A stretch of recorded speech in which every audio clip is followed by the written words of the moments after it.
Nay, faith, let me not play a woman. I have a beard coming. Must I speak now?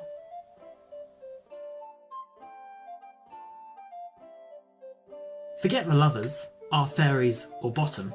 The real star in A Midsummer Night's Dream, in my humble opinion, is Francis Flute, the bellows-mender. As one of the funny mechanicals, that band of amateur actors, Flute is cast in the leading female role in the play they're putting on, Pyramus and Thisbe. As Thisbe herself. Before you hear how that sounds, who is Flute really?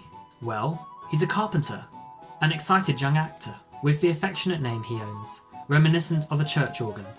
Flute is actually quite an unsure thespian in waiting, somebody who asks way too many questions and could be seen as the lowest in status among the mechanicals. To show his hesitance and reluctance, we can give the character a nervous presence.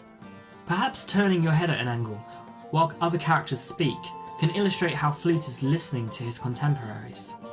And speaking of the head, confused and innocent expressions are a must. From when being cast as Thisbe, much to Flute's dismay, to rehearsing a scene and getting things wrong. Flute is often portrayed as having a high falsetto voice. Maybe he's a lad who's still maturing. Why not highlight then Flute's developing maturity and growth as a character across the play by how he plays Thisbe? He definitely wins some favour for his performance at the end. This is a bit harder and more complex, but when you're playing Thisbe, remember you're still Flute. Within the play within a play, you are a character within a character. Build his confidence.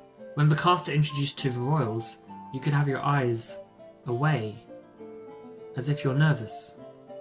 And then later on, when proud of who you are and the character you're embodying, flutter your eyelids, in the part of Thisbe, of course.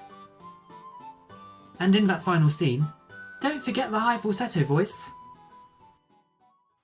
O wall, full often hast thou heard my moans, for parting my fair Pyramus and me. My cherry lips have often kissed thy stones with lime and hair knit up in thee.